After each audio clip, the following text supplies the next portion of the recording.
Bonjour à tous et bienvenue dans cette nouvelle vidéo. Alors aujourd'hui j'avais envie de faire une vidéo sur l'attention aux détails chez les personnes autistes. Pourquoi est-ce que les autistes ont tendance à beaucoup trop parler de leur passion de manière vraiment beaucoup trop détaillée. Pourquoi est-ce qu'ils écrivent des pavés quand ils écrivent des mails. Voilà, pourquoi est-ce que leurs explications fourmillent d'un maximum de détails qui ne sont pas forcément nécessaires. C'est le sujet de la vidéo. Je sais que voilà, pour certaines personnes, qu'elles soient autistes ou non, le sujet peut être un peu obscur. On peut se poser un peu la question de pourquoi, à quoi c'est dû exactement. Et j'ai essayé un petit peu à ma façon de répondre à cette question-là. Ok. Alors j'avais mis plusieurs raisons sur ma petite liste. Et la première raison que j'avais mise, c'est que les autistes ont souvent un peu peur, voire vraiment peur, de ne pas être compris dans leurs propos. Typiquement quand ils vont essayer d'expliquer ce qui se passe dans leur tête, le cheminement d'une pensée qu'ils ont, et qu'ils ont une idée très précise en tête et qu'ils veulent absolument que leur pensée soit parfaitement comprise par la personne en face, en fait ils vont avoir tendance à donner énormément de détails pour s'assurer en fait que la personne en face prend bien en compte en fait tout ce que la personne a dans sa tête. Alors je sais pas exactement pourquoi chez les personnes autistes c'est si important, peut-être on verra dans les raisons suivantes, des choses qui vont se chevaucher, se tenir main dans la main, etc. Mais j'ai quand même remarqué que la plupart du temps, quand je discute avec certains d'entre vous sur Facebook, etc., ou même dans la vraie vie, quand je vois des gens qui sont autistes, il y a souvent en fait un point commun qui est une grande volonté, enfin une grande anxiété en fait, dans le fait d'avoir peur de pas être compris par la personne en face. Faut savoir que les autistes sont déjà au quotidien très incompris de par leur fonctionnement différent en fait, et surtout le caractère parfois invisible de leur handicap. Donc forcément, on tient beaucoup à ce que quand on dit quelque chose, ça soit parfaitement compris dans tous les détails par la personne qui se trouve en face. Donc ça c'est la première raison. La deuxième raison, ça va être que la perception des autistes, elle va beaucoup dans les détails. Et quand on regarde un petit peu comment les autistes observent le monde, on se rend compte que généralement, une personne autiste, elle va avoir tendance à d'abord regarder dans les détails et ensuite regarder l'image globale petit à petit. Alors qu'une personne neurotypique va plus avoir tendance à d'abord regarder l'image dans sa globalité et ensuite d'aller voir les détails. Par exemple, je sais pas, je dis n'importe quoi, dans un tableau par exemple, on montre un tableau avec plein de détails à une personne. Voilà, les autistes vont d'abord regarder les petits détails un par un et ensuite progressivement voir l'image globale, tandis que les neurotypiques ont plus tendance à faire l'inverse. Alors je généralise énormément parce qu'évidemment qu'il y a des neurotypiques qui font comme les autistes et inversement. Je généralise énormément, mais enfin souvent en fait quand on regarde un petit peu les cas d'études, etc., enfin les études qui sont faites sur le sujet, souvent on se rend compte que c'est un truc qui revient assez souvent et c'est notamment dû au fait que les autistes sont très hypersensibles aux 5 sens. Enfin, ils sont très, ils sont très sensibles à la vue, très sensibles à tous les 5 sens, je sais pas, j'ai dit la vue en premier, mais c'est tous les 5 sens, et du coup ils vont voir des détails en fait que les autres vont pas remarquer, vont se focaliser sur des choses qui sont, où les neurotypiques vont avoir tendance à pas du tout même y faire attention.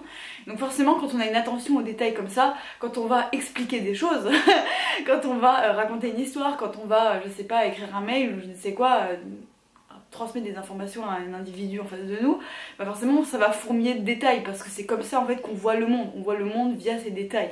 Et donc ça paraît logique qu'une personne qui voit le monde de cette façon va aussi parler de cette façon d'une certaine manière.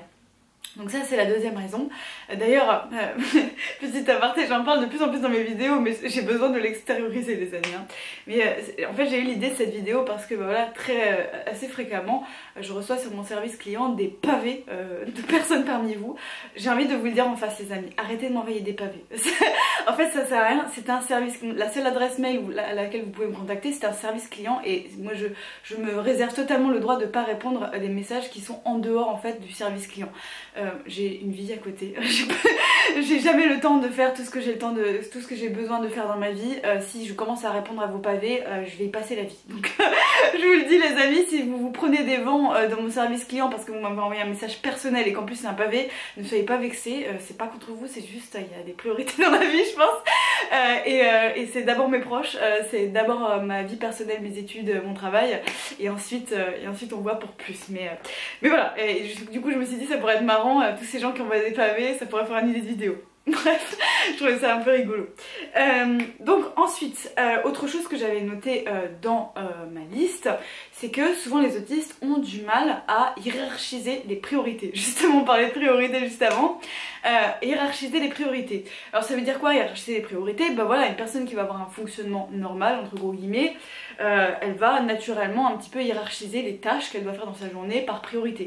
Donc par exemple, ben voilà, peut-être il peut y avoir différentes tâches comme s'occuper des enfants pour les emmener à l'école, faire la vaisselle, ou encore, je sais pas, ranger sa bibliothèque. Voilà, je suis aux 3 étages.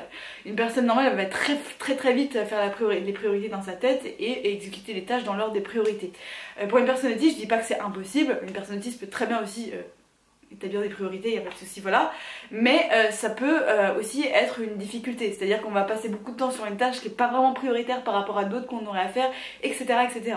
Donc ça c'est lié aux difficultés qui sont liées aux fonctions exécutives, et je pense que les autistes qui sont aussi avec TDAH, qui ont aussi un TDAH, ont d'autant plus de difficultés à établir des priorités aussi. Parce que justement il y a une difficulté au niveau des fonctions exécutives. Mais tous les autistes, TDAH ou non, peuvent expérimenter ce genre de difficultés. Et quand vous avez ce genre de problème à voilà, établir des priorités, etc., vous avez aussi ce problème quand vous discutez. Quand on discute, on transmet tout un milliard d'informations dans une conversation, notamment quand on parle beaucoup. Et donc forcément, il va y avoir des informations qui vont avoir une plus grosse priorité pour la compréhension de l'histoire globale que d'autres. Et les autistes vont avoir du mal un petit peu à faire un peu le tri. Donc quelles sont les informations les plus importantes à transmettre et quelles sont les informations qui sont secondaires et on n'est pas forcément obligé de détailler parce que ça fait pas partie des points clés en fait de la conversation. Donc ça fait aussi partie des raisons pour lesquelles les autistes peuvent parler avec beaucoup de détails, envoyer des mails très longs, etc. etc. Tout simplement parce qu'ils font pas la hiérarchie entre voilà, les différentes informations, les différentes phrases qui constituent le discours. Voilà. Donc ça c'était la raison 3. Et ensuite j'avais noté en raison 4 le stress. Les autistes sont beaucoup sujets à l'anxiété, au stress, etc.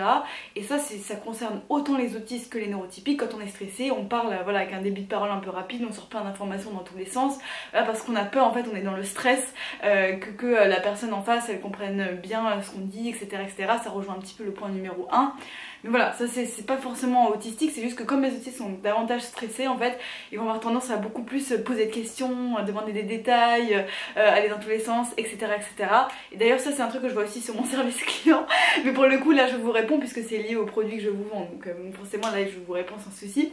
Mais voilà, parfois il y en a parmi vous qui achètent mes ateliers et tout d'un coup je reçois une myriade de questions. Ah faut cliquer où, faut aller où, ah faut aller à quel endroit, etc. etc. Donc voilà, ça c'est effectivement un des traits autistiques aussi, voilà, quand on est un petit peu dans le stress, on sait pas trop, on est dans une situation nouvelle, on sait pas trop comment faire, etc. On va poser plein de questions d'un coup, on va beaucoup parler, beaucoup s'interroger, voilà. Donc ça fait aussi partie des raisons qui existent. Et ensuite, point numéro 5, et ce sera le dernier point de cette vidéo, qui sera assez courte hein, finalement, ça me ressemble pas de faire des vidéos aussi courtes finalement, mais le dernier point c'est la passion. Voilà, la passion évidemment. Quand vous avez non seulement une attention aux détails mais qu'en plus vous avez des passions démentielles et qu'en plus vous avez une envie démentielle de partager, ben vous allez beaucoup parler, vous allez écrire des pavés, vous allez comment dire, overshare comme on dit dans le monde anglophone. Voilà, donc ça c'est franchement, bon ça c'est un mystère pour personne hein. Quand on est passionné par quelque chose, on a envie d'en parler, on a envie d'aller dans les détails, etc., etc. Et en plus comme les personnes autistes se rendent pas forcément compte que c'est pas approprié, que ça peut ennuyer les personnes en face, et ça je l'avais pas noté dans ma liste les amis, mais c'est vrai que comme les autistes ont aussi parfois des difficultés à comprendre les codes sociaux, ils peuvent aussi ne pas se rendre compte qu'ils en disent trop, qu'ils monopolisent trop la parole ou ce genre de choses, et ça peut aussi conduire à ce que voilà, ils débitent ça y est j'ai plus mes mots un monologue, voilà. Je pense qu'on peut dire ça comme ça. Moi je pense que aussi, moi quand j'étais ado, je me rappelle que j'envoyais souvent des mails longs, voilà, j'aimais bien envoyer des mails super longs, etc., notamment à mes amis de l'époque. Et en fait je me rends compte aujourd'hui que c'était hyper gênant d'envoyer des mails aussi longs. Et ça c'est pareil, parfois on se rend pas compte que c'est un peu gênant, que c'est trop, que c'est pas dosé, etc. par rapport aux attentes sociales.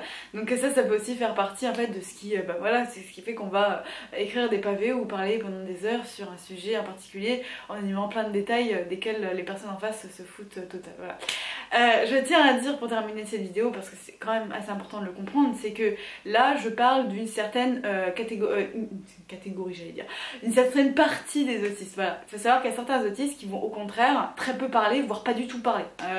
Là je parle vraiment des autistes qui voilà, partagent beaucoup, sont parfois même extravertis, ce genre de choses. Il y a des autistes qui au contraire vont avoir conscience en fait du fait que dès qu'ils parlent de leur passion ça saoule tout le monde, donc ils vont avoir tendance à pas du tout en parler, donc à être très silencieux, être très discret, etc. Il y en a d'autres qui vont pas oser envoyer des mails, voilà, qui vont juste pas oser envoyer des mails et qui vont rester dans leur coin, qui vont voilà, dès qu'il faut envoyer un mail c'est un cauchemar, donc ils demandent à toutes les personnes autour d'elles si le mail il est correct, tout ce genre de choses. Ils vont avoir tendance à pas trop envoyer de mails. Là je parle vraiment seulement d'une partie des personnes autistes et pas de tous les autistes, c'est vraiment très important de le comprendre. Si tu es autiste et que voilà, t'es quelqu'un de très réservé, que tu parles pas beaucoup, que vraiment t'es très réticent ou réticente à envoyer des mails, sache que c'est complètement valide et que ça fait totalement partie en fait du spectre autistique. Voilà, bien, c'était vraiment important de le préciser pour les personnes qui seraient pas forcément, voilà, qui feraient peut-être des généralités là-dessus. Voilà. Bon, et sur ce c'est la fin de la vidéo. Si tu veux des ressources complémentaires, rejoins notre groupe Facebook pour discuter, lire mon e-book, regarder mes podcasts, voilà, regardez les promos sur certains ateliers, tout ça c'est dans la description, tu peux aller voir ça en un clic. Et d'ici là, on se retrouve très vite pour une prochaine vidéo. A tout de suite. Our hearts beat to the city streets. We began to feel the fire. We rise like tall buildings as the chemicals they take us high.